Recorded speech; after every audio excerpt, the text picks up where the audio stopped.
तो दोस्तों हाय दोस्तों, morning. This is Gaurav from Aviona bird farm. और आज हम लोग बात करने वाले हैं कुछ ऐसी चीज़ों के बारे में जो ब्रीडिंग सेटअप के लिए बहुत ही इम्पोर्टेंट होता है। और आप देख ही सकते हैं यहाँ पे मेरे पास सनकॉन्यूज है बहुत सारे। यहाँ तक कि मैं जब इनको लेके आया था तो ये करीबन 2.5 या 3 महीने के थे, तो अभी ये लगभग 6-7 महीने के हो चुके हैं और ब्रीडिंग में भी आ जाएंगे। एक 1.5 साल में ब्रीडिंग में आ जाएंगे। और कुछ लार्ज पेयर्स भी है, वो मैंने केजेस पे रखे हुए हैं। तो दोस्तों आज हम लोग बात करने वाले हैं इस चीज़ के बारे में कि सनकॉन्यूज का या फिर कोई भी जो थोड़ा बड़ा बर्ड हो, जैसे कॉकटेल से शुरू करके, तो उसका ब्रीडिंग सेटअप हम लोग कैसे करें। तो वीडियो को आगे तक देखते रहिए और बने रहिए हम लोगों के साथ। Welcome to aviana.com। Morning friends, और आज है 10 अगस्त। मॉर्निंग फ्रेंड्स, तो आज हम लोग बात करने वाले हैं कुछ ऐसी चीज़ों के बारे में जो कोई भी बर्ड ब्रीडिंग के लिए बहुत ज़रूरी होता है।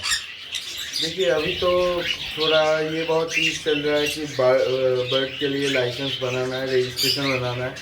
उसके लिए टोटल इन्फॉर्मेशन मैं एक अलग से वीडियो बनाऊंगा टोटल इन्फॉर्मेशन के लिए। लेकिन अभी जो चीज़ है कि आज हम लोग बहुत इम्पोर्टेंट चीज़ से एक सीरीज शुरू करने वाले हैं।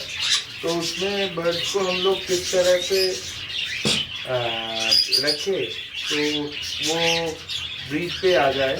और बर्ड अगर हेल्दी रहेगा तो वो ब्रीड पे उसको आना ज़रूरी है, मतलब वो तो आएगा ही आएगा।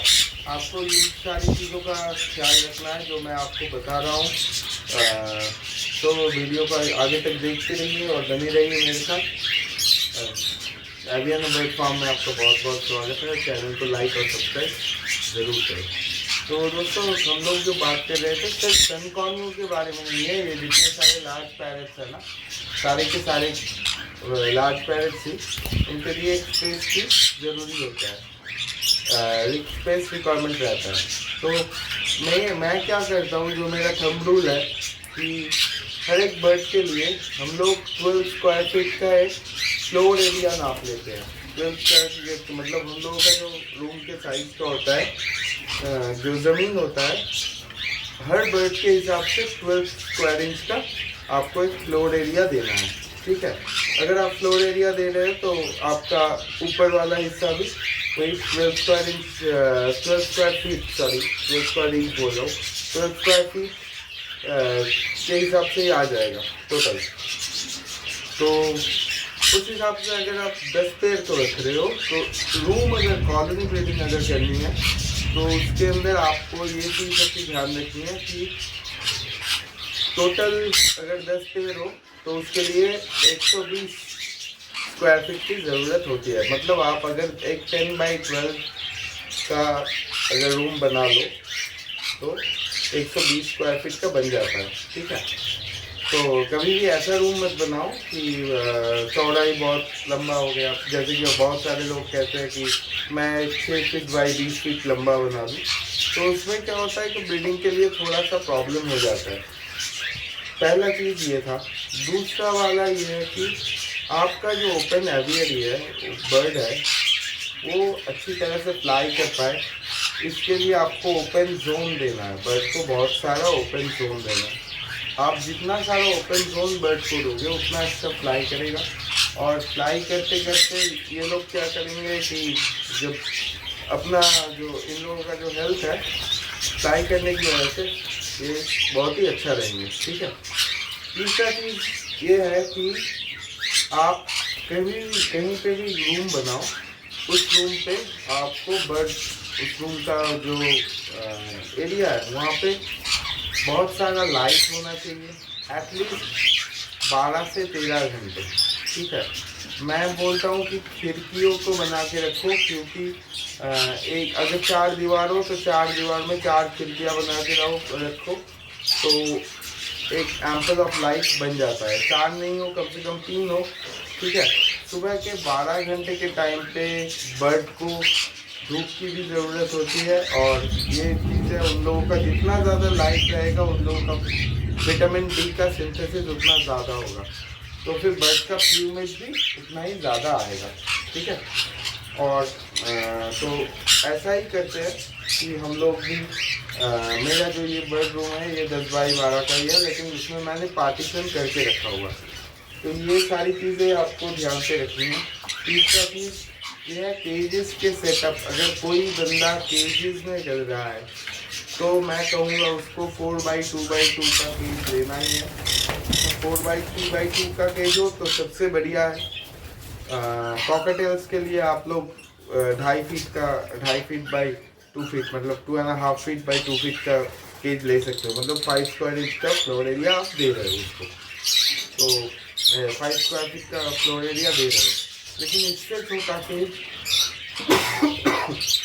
कॉकटेल्स के लिए अच्छा नहीं होता। और अभी जो सन कॉर्न्यू के बारे में मैं बता रहा था, सन कॉर्न्यू के लिए आप लोग क्या करोगे, केज का 4x2x2 का केज होना चाहिए। केज के अंदर हवा अच्छी तरह से आनी जानी चाहिए।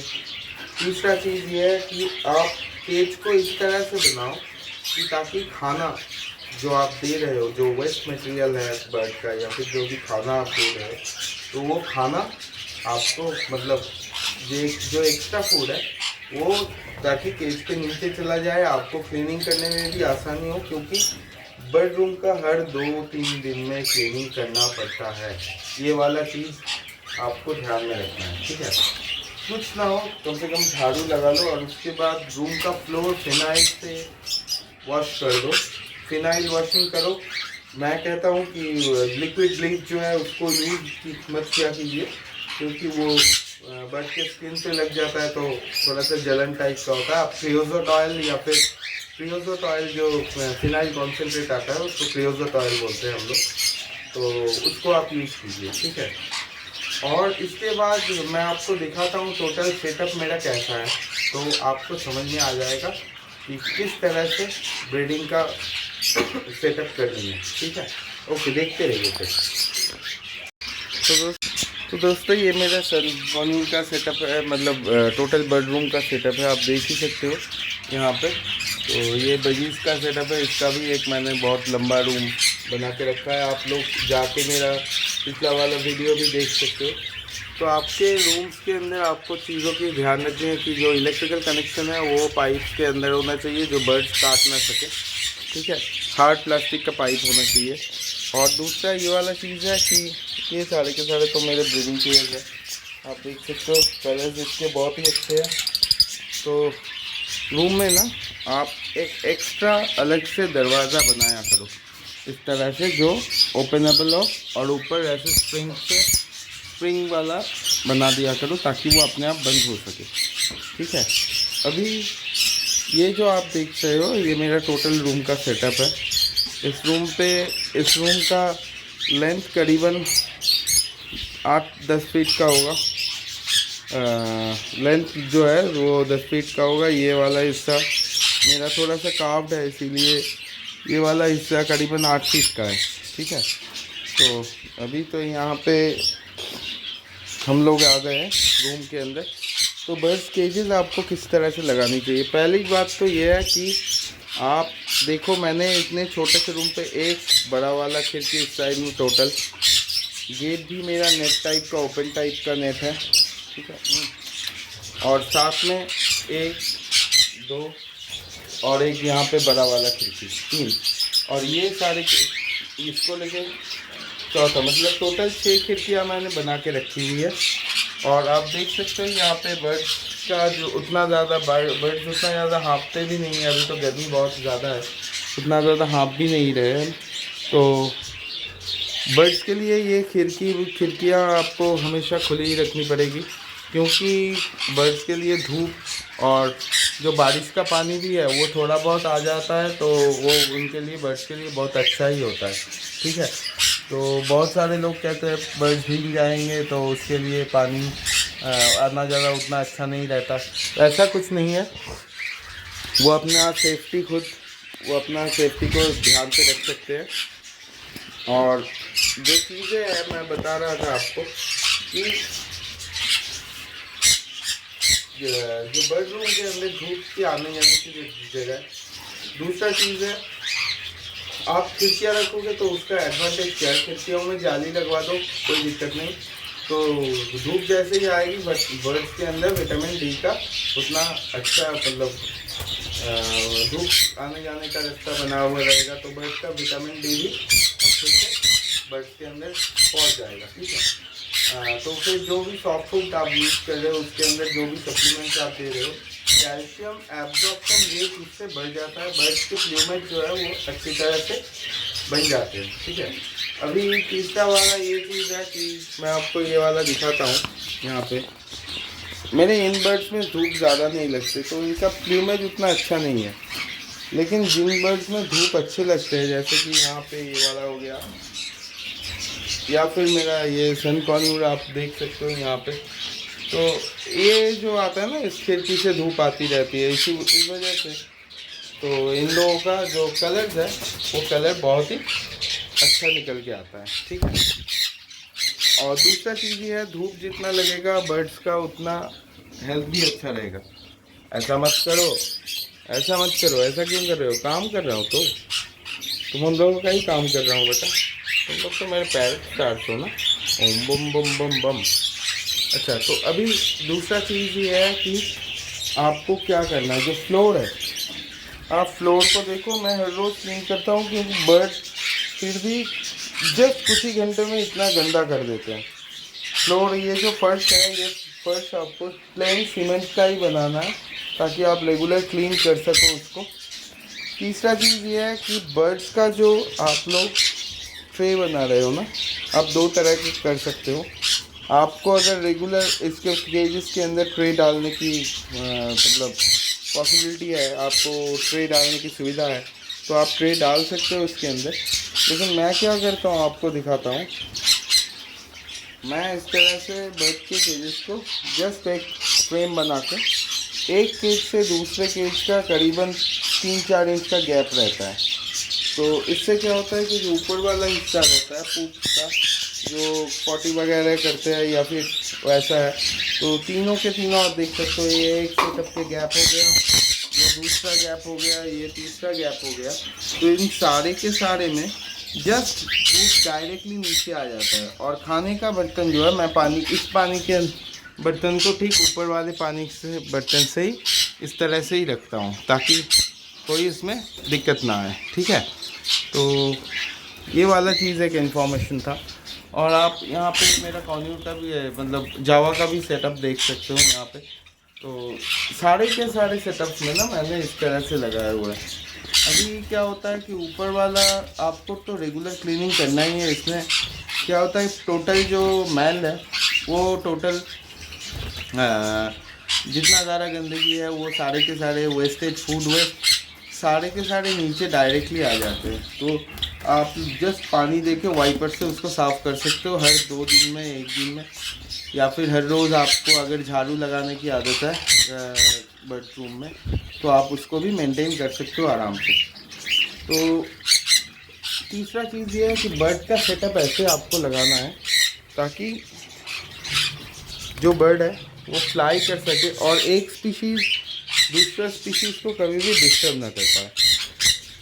ठीक है। तो इस तरह से आप लोगों को इस बर्ड के सेटअप को चेंज कर देना है। जैसे मैं आपको दिखाता हूँ, ये सारे के सारे सनकॉर्न्यूर्स जो है ये 4 फीट केजेस पे मैंने लगाया हुआ है। ये बच्चा नया निकला हुआ है ब्लैक कॉकटेल का, तो वहाँ पे भी नीचे भी एक बच्चा था अभी। और ये मेरा ये ब्लैक जावा का है, ब्लैक जावा का कॉलोनी, आप पिछले वीडियोस में भी देख चुके हो उसको। तो सारे के सारे जो चीज़ें हैं ना यहाँ पे, ये चीज़ें आपको मेंटेन करनी पड़ेगी। और जितना ज़्यादा हो सके धूप आए, हवा चले, तो फिर बेडरूम का जो गंदगी है वो गंदगी भी साफ़ हो जाती है अपने आप से। मतलब बर्ड ये चीज़ है कि आप अगर कभी भी डिसइंफेक्टेंट स्प्रे कर रहे हो या फिर डिसइंफेक्टेंट से आप अगर क्लीनर यूज़ कर रहे हो, डिसइंफेक्टेंट से आप अगर रूम को साफ़ कर रहे हो, तो उसका जो स्मेल आता है या फिर उसके जो क्लोरीन के गैसेस जो इवॉल्व होता है वो भी चले जाते हैं। ठीक है, तीसरा ये चीज़ देनी है आपको, मैंने दिखा दिया आपको कि ट्रे सेटअप कैसे लगाना है। तो मैं डायरेक्टली वो जो फ्लोर पे आता है उसी को साफ कर देता हूँ।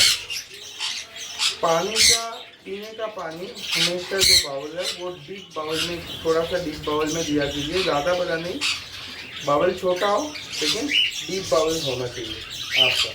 और ताकि उसके अंदर वो ज़्यादा नहाने की कोशिश मत करें। आपको नहाने की पानी देनी हो तो आप आराम से स्प्रे कर सकते हो, मिक्स भी कर सकते हो।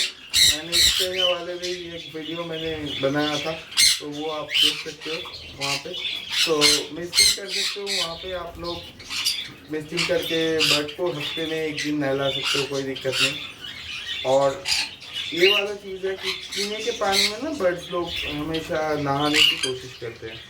तो वो जैसे ही नहाएगा तो उसके बॉडी के अंदर का पैरासाइट, मतलब अंदर का पैरासाइट बोलो, बाहर का जो पैरासाइट रहता है वो पानी में चला जाता है और साथ में जो बैक्टीरियल लोड है ना पानी का वो बढ़ जाता है। तो ये सारी चीज़ें आपको ध्यान में रखनी है। और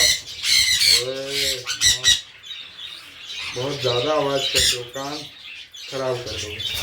और तीसरा चीज़ ये है कि आप लोग जब खाना दे रहे हो ना बर्ड को, खाने का टाइमिंग, खाने का शेड्यूल फिक्स किया कीजिए। ठीक है, खाने का टाइमिंग और खाने का शेड्यूल आप फिक्स किया कीजिए कि इस टाइम पे मुझे सॉफ्ट फूड डालना है। मैं क्या करता हूँ, सुबह को सॉफ्ट फूड डालता हूँ, करीबन वही 8 बजे तक मेरा सॉफ्ट फूड आ जाता है ऊपर। तो सॉफ्ट फूड डाल देता हूँ, उसमें हर रोज़ भिंगा हुआ चना, डिफरेंट टाइप के फ्रूट्स और वेजिटेबल्स रहते हैं।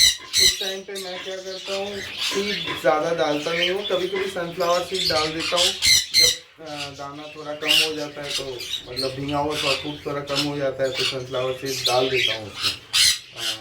और इससे क्या होता है कि अगर आप लोग सनफ्लावर सीड या फिर कोई भी ड्राई मिक्स सॉफ्ट फूड के साथ में डालो तो वो सॉफ्ट फूड खाना छोड़ के सनफ्लावर सीड को ही खाना चालू कर देंगे, वो उनको बहुत पसंद है। और ये सारी की सारी चीज़ आपको देखभाल भी करनी है। और शाम के टाइम पे आप जब वापस आओ काम से तो आप क्या करो, जो बर्तन आप खाने के लिए दे रहे हो ना उसको अच्छी तरह से डिटर्जेंट से धोया कीजिए। हमेशा हर रोज़ पानी का बर्तन और जो थाली होता है सॉफ्ट फूड का उसको डिटर्जेंट में भिगोया कीजिए। डिटर्जेंट के पानी में आप थाली वगैरह को रख सकते हो, उसको अगले दिन साफ कर सकते हो, कोई दिक्कत नहीं। लेकिन आपको ये काम ज़रूरी करना है क्योंकि अगर एक बार इन लोगों का कॉक्सीडियोसिस या फिर कॉक्सीडिया जो आता है, छोटे छोटे एल्गल डिजीज़ होता है, कॉक्सीडियोसिस और कोई भी फंगल या फिर वायरल और बैक्टीरियल या फिर प्रोटोजोअल डिजीज़ हो गया तो आप उसको संभालने में कभी कभी हम लोगों को भी तकलीफ हो जाता है, कभी कभी बर्ड्स भी एक्सपायर कर जाते हैं, बर्ड्स खाना पीना छोड़ देते हैं। तीसरा चीज़ ये है, खाने का जो आप रूम पे बना रहे हो ना, जिस रूम पे, उसके कॉर्नर सेटल कर लो जहाँ पे आपको ग्रीस रखना है। ग्रीस बर्ड्स को देना ही देना है। ग्रीस के अंदर आपका हो गया अंडे का छिलका, कैल्शियम कार्बोनेट पाउडर, विटामिन्स और मिनरल्स मिक्स, साथ में आपको देना है तो जो एप्सम नहीं, जो रॉक सॉल्ट है उसका चूड़ा। और उसके बाद बहुत सारे लोग जो होते हैं कि मिट्टी का जो जला हुआ राख होता है उसको भी मिलाते हैं। तो ये सारी चीज़ें बर्ड्स के लिए बहुत अच्छी रहती है। और आपको इन चीज़ों के साथ साथ ये भी ध्यान रखना है कि आप बर्ड्स जहाँ पे रखते हो कम से कम दिन में 2-3 घंटा धूप उसमें आए। अगर धूप नहीं आए तो आप आर्टिफिशियल लैंप भी यूज़ कर सकते हो। आर्टिफिशियल लैंप मतलब कोई भी ऐसा येलो कलर का बल्ब या फिर यूज़ कर सकते हो जिसमें बर्ड को ये फील हो कि वो सनलाइट में है और उसमें भी थोड़ा बॉडी का काम बन जाता है। आप लोग कोशिश करो कीजिए, अगर 10 फीट का हो तो 200 वाट 100 वाट का 2 बल्ब हर 2 तरफ लगा देने के लिए, 10 फीट का रूम हो तो। Don't fight, what's happening? अरे बहुत बदमाशी करते हो तुम। तो इस तरह से आप लोग पालिए। और इसके बाद भी नए नए टॉपिक्स के बारे में बात करेंगे, बर्ड्स रजिस्ट्रेशन के बाद में बात करेंगे। इससे सॉफ्ट फूड का तो बहुत सारा वीडियो मैं लाते ही रहता हूँ कि किस टाइप का एक्सपेरिमेंट मैं करता हूँ। और बर्ड्स को हो सके तो प्लीज़ काइंडली पूरे दिन में आधा घंटा उसको टाइम दिया कीजिए। तो क्या होता है कि बर्ड का जो स्ट्रेस लेवल है वो कम हो जाता है। बर्ड आपका अगर हेल्दी रहेगा तो वो आराम से ब्रीथ करेगा, कोई दिक्कत नहीं है इसमें। और जो कन्यूर का जो केज सेटअप है, तो केज के अंदर अगर आप लोग ब्रीथ कर रहे हो तो 4x2x2 का केज मिनिमम है। मैं कहता हूँ ऑप्टिमम है 4x3x2 का केज। 2 हाइट होना चाहिए, 3 चौड़ा होना चाहिए और 4 फीट लेंथ होनी चाहिए। और उसमें जो रूम रहता है सनकॉर्नर का वो 16x12 का 12 इंचेस का जो नेस्ट बॉक्स है, आप उसको डाल सकते हो। और तीसरा चौथी चीज़ ये है कि बर्ड रूम के अंदर आप जितना कम आ सको उतना ही अच्छा है, सिर्फ खाना दाना पानी करने के लिए। क्योंकि बर्ड को उन लोगों की प्राइवेसी की ज़रूरत होती है। वो लोग ज़्यादा दूसरे लोगों को देखेंगे या फिर ज़्यादा इंसान को देखेंगे तो उनको लोगों का जो उनका ब्रीडिंग हैबिट है वो बिगड़ जाता है, ब्रीडिंग शेड्यूल भी बिगड़ जाएगा। तो आप इस चीज़ को ध्यान से रखो कि ज़्यादा लोग ब्रीडिंग एरिया में ना आए। बाकी आप कहीं से भी सेल आउट कर रहे हो या फिर आपका कोई भी एग्जीबिशन वाला सेंटर है, मतलब रूम पे एग्जीबिशन का कोई रूम है घर पे, तो आप उसमें दे सकते हो, ठीक है। तो दोस्तों बर्ड सेटअप के रूम के बारे में मैंने ये चीज़ आपको बता दी। और एक चीज़ मैं रूफ के छत के बारे में बता देता हूँ। मेरा तो यहाँ पे गर्मियाँ पड़ती है तो आप रूफ के ऊपर इंसुलेटर भी लगा सकते हो, लेकिन मैं नहीं लगाता हूँ क्योंकि मैं बस क्या करता हूँ हीट को थोड़ा सा ट्रैप कर देता हूँ, क्योंकि मेरे यहाँ पे चारों तरफ खुली हुई है।